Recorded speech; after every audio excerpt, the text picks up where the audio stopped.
Good morning students. आज हम बात करने जा रहे हैं स्वर कोकिला या ये कह सकते हैं सुर साम्राज्ञी लता मंगेशकर की, जो भारतीय गायिकाओं में बेजोड़ रही है, मतलब जिसका कोई मुकाबला नहीं है और जिनके गीत आज भी लोग बड़े आनंद और प्रेम के साथ सुनते हैं।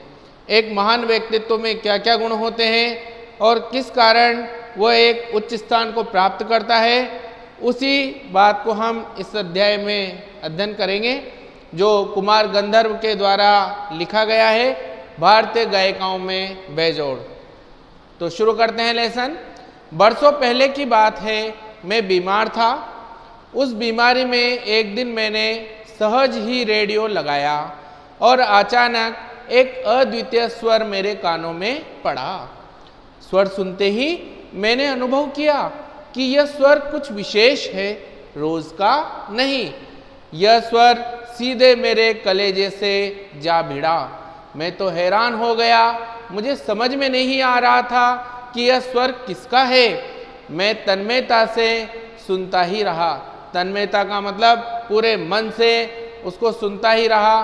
गाना समाप्त होते ही गायिका का नाम घोषित किया गया, लता मंगेशकर। एक ऐसा नाम है जो वास्तव में किसी परिचय का मोहताज नहीं है और फिल्मी जगत में बड़े आदर और सम्मान के साथ इस नाम को लिया जाता है। आज भी लता मंगेशकर के गाए गए जो गीत हैं वह लोगों के मुख पर आज ही हमें सुने जा सकते हैं। जनमानस में लोग उनको गाते हैं और बड़े प्रेम से सुनते भी हैं। आपने एक प्रसिद्ध गीत सुना होगा, ए मेरे वतन के लोगों, वह भी लता मंगेशकर जी के द्वारा ही गाया गया है। नाम सुनते ही मैं चकित हो गया। मन ही मन एक संगति पाने का भी अनुभव हुआ। लेखक अपने जीवन के अनुभव के बारे में बता रहे हैं कि किस प्रकार लता मंगेशकर के बारे में उन्होंने जाना, तो अचानक उनका जो मन था वह उनकी संगति पाने को आतुर हुआ। सुप्रसिद्ध गायक दीनानाथ मंगेशकर की अजब गायकी एक दूसरा स्वरूप लिए उन्हीं की बेटी की कोमल आवाज में सुनने का अनुभव हुआ। उनके पिता का नाम बताया गया है यहाँ, दीनानाथ मंगेशकर, और एक तरह से उनकी ही जो गायकी है वो उनकी बेटी में नजर आने लगी। मुझे लगता है बरसात के भी पहले के किसी चित्रपट का वह कोई गाना था। तब से लता निरंतर गाती चली आ रही है और मैं भी उसका गाना सुनता आ रहा हूँ। लता के पहले प्रसिद्ध गायिका नूरजहां का चित्रपट संगीत में अपना जमाना था। तो लता से पहले जिन गायिका का नाम लिया जाता था वह थी नूरजहां, परंतु उसी क्षेत्र में बाद में आई हुई लता उससे कहीं आगे निकल गई। कला के क्षेत्र में ऐसे चमत्कार कभी कभी दिख पड़ते हैं, जैसे प्रसिद्ध सितारिये विलायत खां अपने सितार वादक पिता की तुलना में बहुत ही आगे चले आए। तो अपने पिता से भी आगे बढ़कर जिन्होंने अपना नाम कमाया, तो ऐसे बिरले ही होते हैं ऐसे लोग, जिनमें से लता भी एक है। मेरा स्पष्ट मत है कि भारतीय गायिकाओं में लता के जोड़ की गायिका हुई ही नहीं। बहुत लंबे समय तक इन्होंने फिल्मी जगत में अपने गीतों को गाया है, अपने गीतों से उसको रोशन किया है फिल्मी जगत को। ये आप देख सकते हैं, इनका चित्र लता मंगेशकर है ये, और लेखक का मानना है कि भारतीय गायिकाओं में इनके टक्कर की कोई गायिका हुई नहीं अभी तक। लता के कारण चित्रपट संगीत को विलक्षण लोकप्रियता प्राप्त हुई। चित्रपट अपना जो सिनेमा है उसको, उसका जो संगीत है उसको एक विलक्षण, एक अनोखी प्रतिभा या लोकप्रियता यहाँ पर प्राप्त हुई लता जी के रूप में। और यही नहीं, लोगों का शास्त्रीय संगीत की ओर देखने का दृष्टिकोण, नजरिया भी एकदम बदला है। लोग जिस प्रकार से शास्त्रीय संगीत को देखते थे उस समय, उसके बाद जब लता के संगीत को उन्होंने सुना तो उसके प्रति भी उनका दृष्टिकोण बदला। छोटी बात कहूँगा, पहले भी घर घर छोटे छोटे बच्चे गाया करते थे, पर उस गाने में और आजकल घरों में सुनाई देने वाले बच्चों के गानों में बड़ा अंतर हो गया है। आजकल के नन्हे मुन्ने भी स्वर में गुनगुनाते हैं। क्या लता इस जादू का कारण नहीं है? शायद शास्त्रीय संगीत को छोटे बच्चे समझ में न आने के कारण दोहरान नहीं कर पाते उसका, लेकिन लता के द्वारा जब संगीत की शुरुआत हुई तो छोटे छोटे बच्चे भी उनके गीतों को उसी लय के साथ गाने लगे। ये अपने आप में लता का ही प्रभाव था। कोकिला का स्वर निरंतर कानों में पड़ने लगे तो कोई भी सुनने वाला उसका अनुकरण करने का प्रयत्न करेगा। और लोग तो यहाँ तक कहते हैं कि इनके गले में पता नहीं कौन सी कोयल बैठी हुई है। जैसे कोयल की ध्वनि बड़ी मीठी मधुर होती है, वैसे ही इनकी ध्वनि भी बड़ी ही मनमोहक और मधुर है। आगे बात करते हैं। ये स्वाभाविक ही है कि कोयल का यदि स्वर कानों में पड़े तो कौन उसको नहीं सुनेगा, कौन उसको नहीं गुनगुनाएगा। चित्रपट संगीत के कारण सुंदर स्वर मालिकाएं लोगों के कानों पर पड़ रही हैं। संगीत के विविध प्रकारों से उनका परिचय हो रहा है, उनका स्वर ज्ञान बढ़ रहा है। सुरीलापन क्या है इसकी समझ भी उन्हें होती जा रही है। तरह तरह की लय के भी प्रकार उन्हें सुनाई पड़ने लगे हैं और आकार युक्त लय के साथ उनकी जान पहचान होती जा रही है।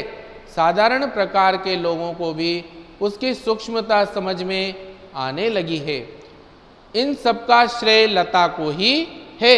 इस प्रकार उसने नई पीढ़ी के संगीत को संस्कारित किया है और सामान्य मनुष्य में संगीत विषयक अभिरुचि पैदा करने में बड़ा हाथ बटाया है।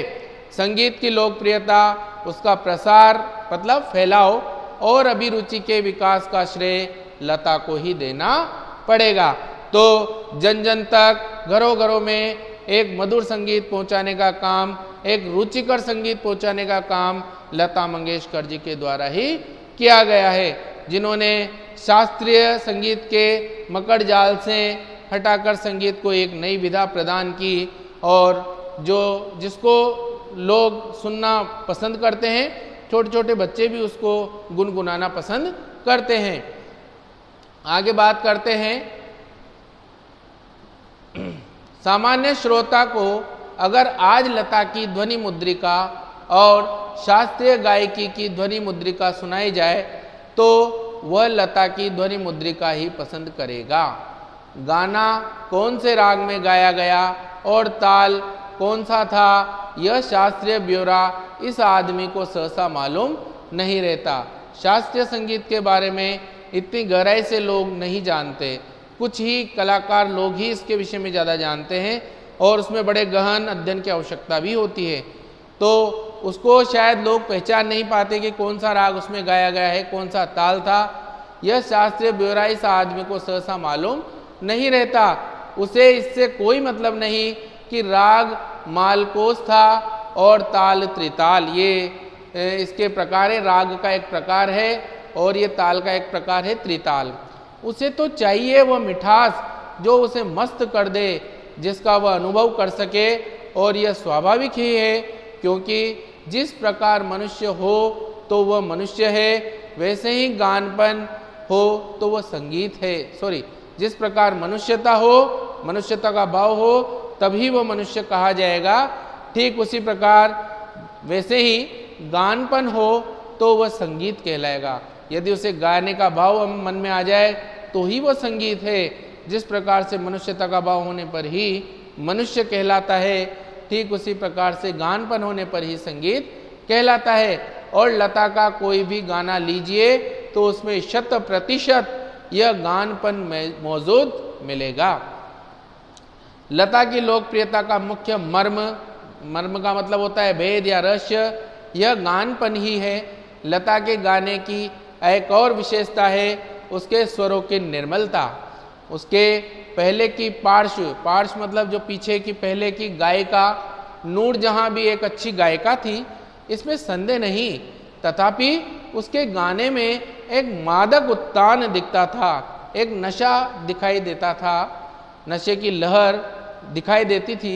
लता के स्वरों में कोमलता और मुग्धता है और वहीं लता का जो स्वर है उसमें स्वरों की कोमलता है और उसमें मुग्ध कर देने की शक्ति भी है, मतलब आनंद प्रदान करने की शक्ति उसके अंदर होती है। ऐसा दिखता है कि लता का जीवन की ओर देखने का जो दृष्टिकोण है वही उसके गायन की निर्मलता में झलक रहा है। हाँ, संगीत दिग्दर्शकों ने उसके स्वर की इस निर्मलता का जितना उपयोग कर लेना चाहिए था उतना नहीं किया है। मैं स्वयं संगीत दिग्दर्शक होता तो लता को बहुत जटिल काम देता, ऐसा कहे बिना रहा नहीं जाता। तो लता ने जितनी उपलब्धि कमाई शायद उससे भी वो और ज़्यादा उपलब्धियां प्राप्त कर सकती थी, लेकिन लेखक का मानना है वास्तव में उनको पहचानने वाला जौहरी या पारखी नहीं मिला। लता के गाने की एक और विशेषता है उसका नादमय उच्चार।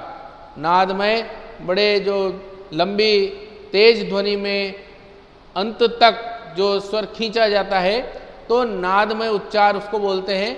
उसके गीत के किन्हीं दो शब्दों का अंतर स्वरों के आलाप द्वारा बड़ी सुंदर रीति से भरा रहता है और ऐसा प्रतीत होता है कि वे दोनों शब्द विलीन होते होते एक दूसरे में मिल जाते हैं। यह बात पैदा करना बड़ा कठिन है, परंतु लता के साथ यह बात अत्यंत सहज और स्वाभाविक हो उठती है। यहाँ तक हमने लता मंगेशकर के जीवन का एक पक्ष पढ़ा। अगले वीडियो में, वीडियो नंबर 2 में हम लता मंगेशकर के जीवन का और आगे का पक्ष जानेंगे। तब तक के लिए धन्यवाद।